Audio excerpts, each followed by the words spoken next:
My dad was a pianist, choir director, songwriter, amazing musician, but most of all, he was a faithful, caring, funny, and the most loving father and husband. I remember riding in his old Volkswagen stick-shift car when he first asked me if we were best friends. I gave him a high five and said, yeah, of course. He also asked me to promise to always do my best. My dad always loved music and was a music teacher in his younger days while living in the Philippines. When he met my mom, she had joined his choir at church, and I guess the rest is history.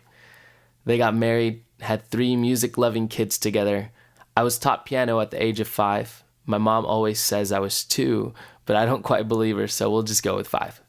Almost every night when I went upstairs to go to bed, I could hear my dad playing piano downstairs. I actually remember not being able to sleep if he didn't play the piano before I dozed off into dreamland. Since he played piano so much, he finally wanted to get rid of a little problem that he had while doing what he loved to do.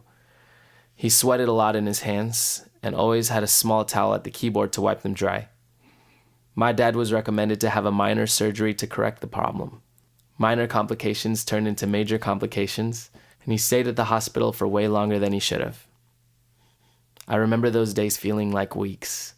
I don't think I was even able to look at a piano during that time.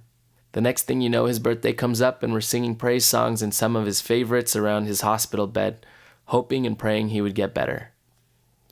10 days later, after we celebrated his 53rd year of life, he went back up to his place in the sky.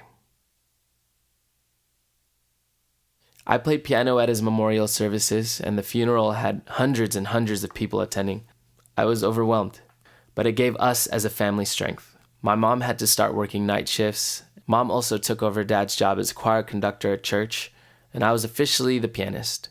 She made sure we still kept music in our lives every single day.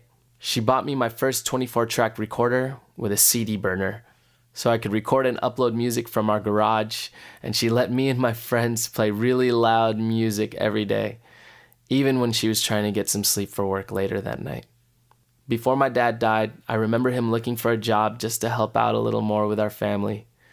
He applied to a gas station, worked there for like a day, trained to be a bus driver for about a week, a crossing guard even. But I always recall him coming home and not looking very happy, because his life revolved around music.